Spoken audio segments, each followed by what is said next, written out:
What you are about to hear will stay with you long after tonight is over. Because this is not a story about palace politics or succession laws or institutional decisions. This is a story about a grandfather who is running out of time, and two grandchildren who are running out of time to know him. And what happened this week inside Buckingham Palace that has left everyone who witnessed it completely unable to speak. Hello, friends. My name is James, and you are watching Royal Daily Report, your number one source for the most exclusive and most emotional royal stories on the internet. If you are new here, hit that subscribe button right now, because tonight we are telling a story that every grandparent, every parent, every person who has ever loved someone across a distance will feel in the deepest part of themselves. And if you have been with us from the beginning, you already know. We never hold back. We never pull back. Let us get into it. And before we go any further, if you are not yet part of the Royal Daily Report family, hit that subscribe button right now. Turn on those notifications, because this story is one of the most emotional things we have ever covered on this channel, and the follow-up is coming very soon. You cannot afford to miss it. Subscribe now. Let us get into it. King Charles is 76 years old. He has been fighting cancer for over a year. He has continued his duties, has shown up, has done what kings do, performed the role, managed the institution, kept going. But our source, who is close to Charles personally, not institutionally, personally, says that behind the performance there is a man who is doing something that nobody around him fully anticipated. He is counting, not days or weeks or medical appointments. He is counting the things he has missed. The ordinary, irreplaceable things that a grandfather misses when his grandchildren are 5,000 miles away, and the relationship between their father and the palace is still broken in ways that have not been fully repaired. He is counting the birthdays, the first days of school, the ordinary Tuesday afternoons that Archie and Lilibet have lived without their grandfather present. And our source says the counting has become something that Charles does quietly and privately in the moments between everything else. In the moments when the performance pauses and the man underneath it is simply there, counting, and feeling the weight of what the counting adds up to. Subscribe to Royal Daily Report right now, because what happened this week, the moment that our source describes as the most significant royal moment of 2026, is coming next. Hit that button. Turn on those notifications. Subscribe now. It started with a drawing. A piece of paper that arrived at Buckingham Palace 11 days ago inside an envelope that had no official markings and no palace protocol attached to it. Just an envelope, addressed in handwriting that was clearly a child's. Slightly uneven letters. The particular determination of a 6-year-old who has learned to write and who is applying that skill with complete seriousness to the task at hand. The envelope was addressed to Grandpa Charles. Not His Majesty, not King Charles, Grandpa Charles. And inside the envelope was a drawing that Archie had made himself. At the kitchen table in Montecito on a Saturday afternoon, while Harry watched and Meghan watched, and both of them felt something they could not quite name. Something between hope and grief and love, and the particular courage it takes to reach across a distance that should not exist. Our source has seen the drawing, has described it to us with a care and a detail that tells you everything about how important it was to everyone who encountered it. The drawing shows 3 figures, drawn in the way that 6-year-olds draw figures, round heads and straight bodies and stick arms reaching outward. The largest figure is in the middle. It has a crown on its head, a round yellow circle with points coming out of it. Clearly a crown, clearly a king. The figure on the left is smaller. It has what appears to be a representation of curly hair. And the figure on the right is smaller still, with what Archie has labeled in his slightly uneven letters. He has written names under each figure. Under the largest figure with the crown, he has written Grandpa. Under the figure on the left, he has written me. And under the smallest figure on the right, he has written Lily. And underneath all 3 figures, in the careful, deliberate handwriting of a child who wanted to get this exactly right, Archie has written 4 words. I miss you, Grandpa. Our source says Charles was alone when he opened the envelope, that no aide was present, that Charles had been handed the envelope by a member of staff who recognized the handwriting on the front and who understood without being told that this was not something that should go through normal palace channels, should not be opened by an assistant or logged in a correspondence system or processed the way thousands of pieces of mail that arrive at the palace are processed. This was a letter from a child to his grandfather, and it should be opened by the grandfather, alone, and it was. And our source says what happened when Charles opened that envelope and took out that drawing and read those 4 words. "I miss you, Grandpa," is something that the member of staff who checked on him 20 minutes later will never forget. Because Charles was sitting completely still, the drawing in both hands, looking at it, not crying, something beyond crying, something that has no name. The specific stillness of a person who has been reached by something so simple and so true that all the complexity, all the institutional complexity and the legal complexity and the family complexity and the 6 years of broken things falls away completely.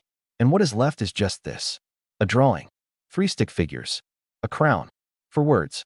"I miss you, Grandpa." If you are just joining Royal Daily Report for the first time tonight, welcome.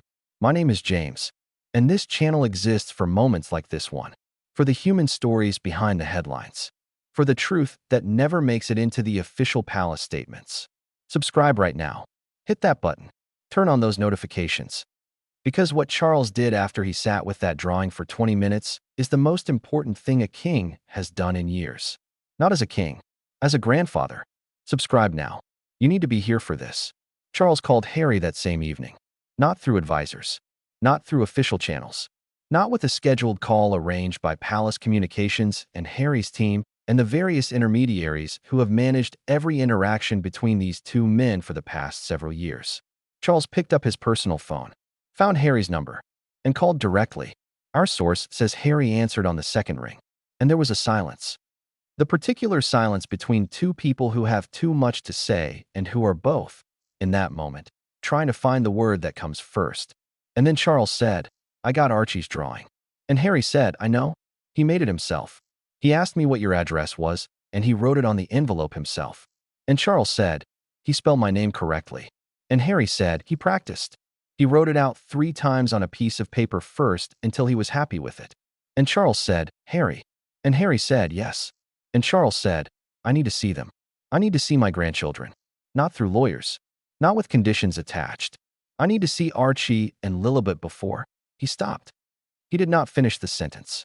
He did not need to finish it. Both of them knew what the end of that sentence was. Harry knew. And Harry said, "I know, Dad. I know." And Charles said, "Can you make it possible?" And Harry said, "I already started making it possible the day Archie asked me for your address."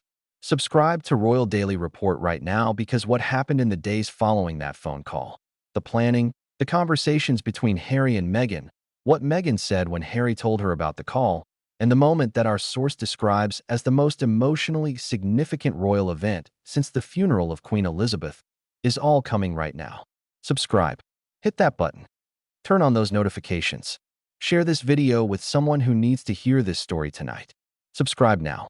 Meghan's reaction when Harry told her about the phone call was not what some people might expect.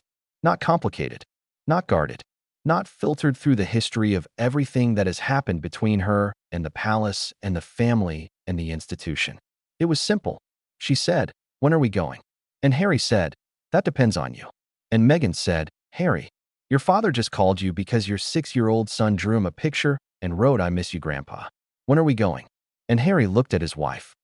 This woman who has absorbed more from that family than anyone should ever have to absorb, who has her own reasons, profound and legitimate and completely valid reasons, to be cautious about opening any door to the palace world, and who was standing in the kitchen in Montecito asking, "When are we going?"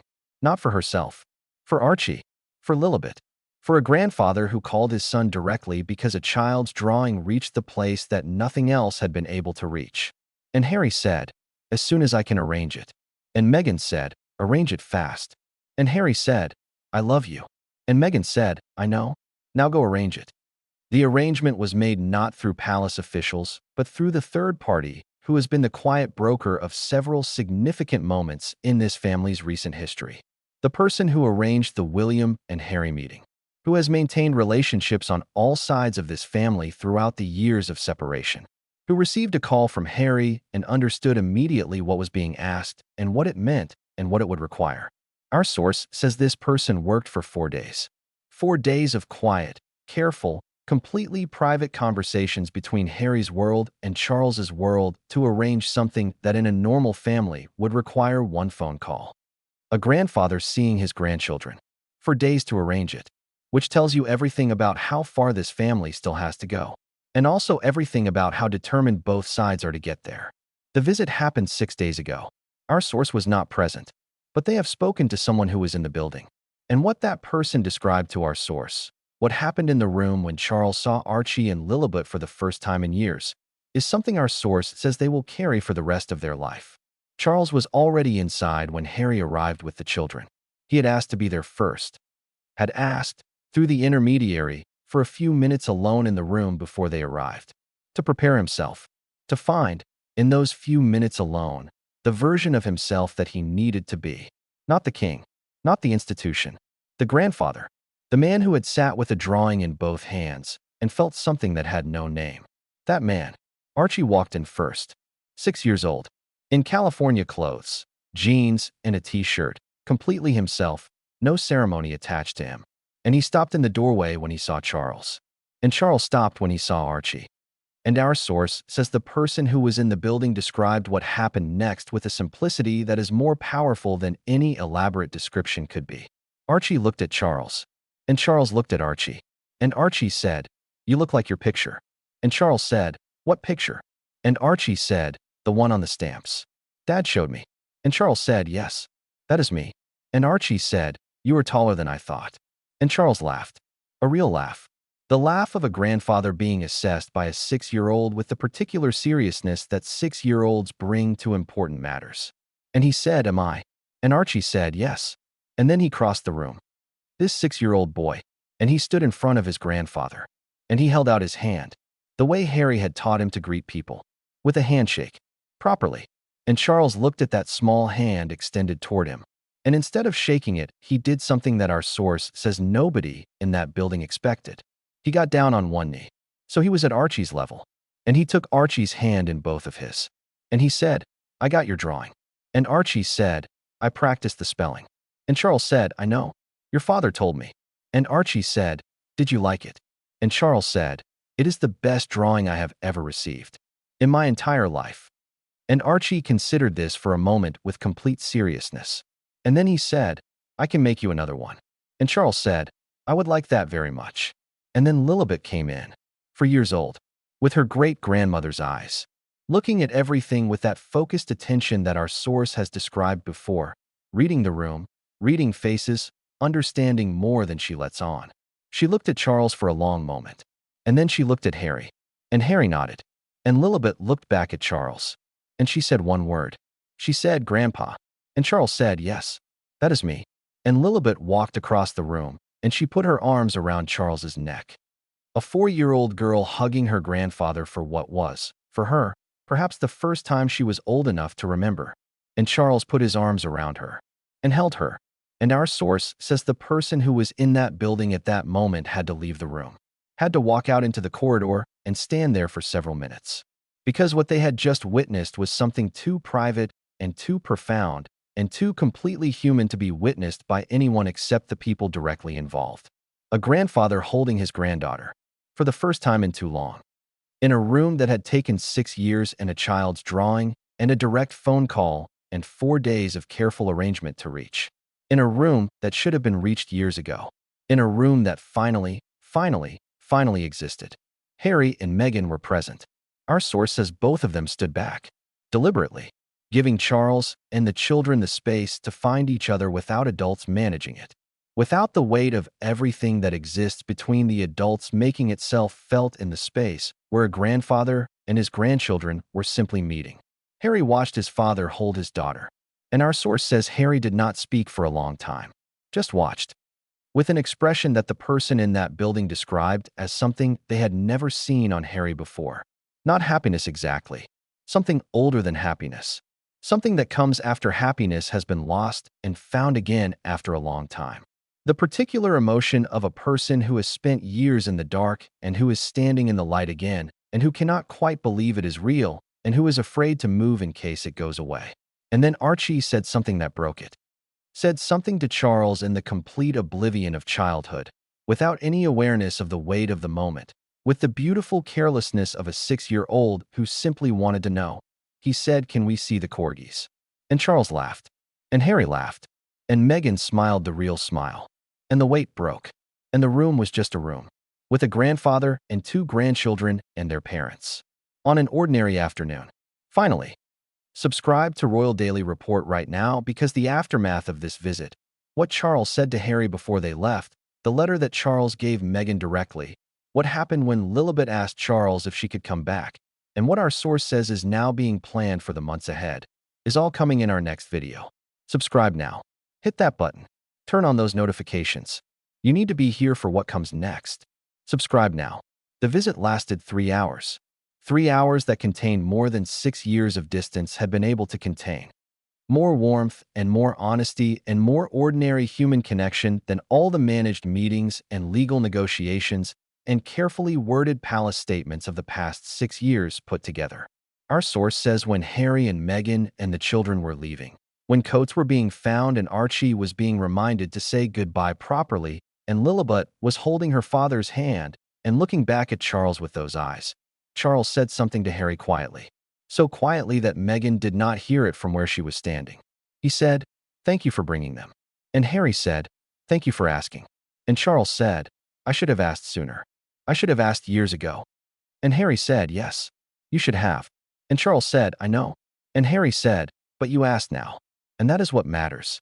And Charles looked at his son. This son he had held at birth and had failed in ways he is only now fully reckoning with, and who was standing in front of him with two extraordinary children and a wife who had every reason to say no, and who had said, "When are we going?" And Charles said, "You are a good father, Harry. You are a better father than I was." And Harry said, "You have time to change that. With them. Do not waste it." And Charles nodded. And Harry took his daughter's hand. And they left. Our source says Charles stood at the window after they left and watched the car until it was out of sight. And then he went back inside. And he went to his study. And he opened the wooden box. The box with the photographs. And he placed Archie's drawing inside it. Next to the photographs. Next to the letter he had written but never sent. The drawing with the 3 stick figures and the crown and the 4 words. "I miss you, Grandpa." And he closed the box. And he sat for a long time. And our source says what was on his face as he sat there, what replaced the counting, the weight of all the missed ordinary Tuesday afternoons, was something that had been absent from that face for a very long time. Something simple. Something that a 6-year-old boy with a piece of paper and a determination to get the spelling right had given back to a grandfather who had almost run out of time to receive it. Peace. Quiet. Genuine. Hard-won peace. Grandpa on a drawing. Lilibet's arms around his neck. Archie asking about the corgis. 3 hours in a room that took 6 years to reach. And the wooden box closed with one more thing inside it. The most important thing. Proof that it was not too late. That some doors, however long they stay closed, can still be opened. That some distances, however far they stretch, can still be crossed. By a child's drawing. And 4 words. And a grandfather who picked up the phone. That is all for tonight, friends. I am James, and this has been Royal Daily Report. If this story moved you the way it moved us tonight, hit that like button right now. Subscribe if you have not already and turn on those notifications because the follow-up to this story is coming very soon and it is even more extraordinary than what you heard tonight. Share this with every person you know who has a grandparent they have not called. With every person who has a grandchild they have not seen in too long. With every person who knows what it means to love someone across a distance and to find the courage to cross it. I will see you in the next one. Until then, stay informed, stay curious, and stay royal. Goodbye, friends.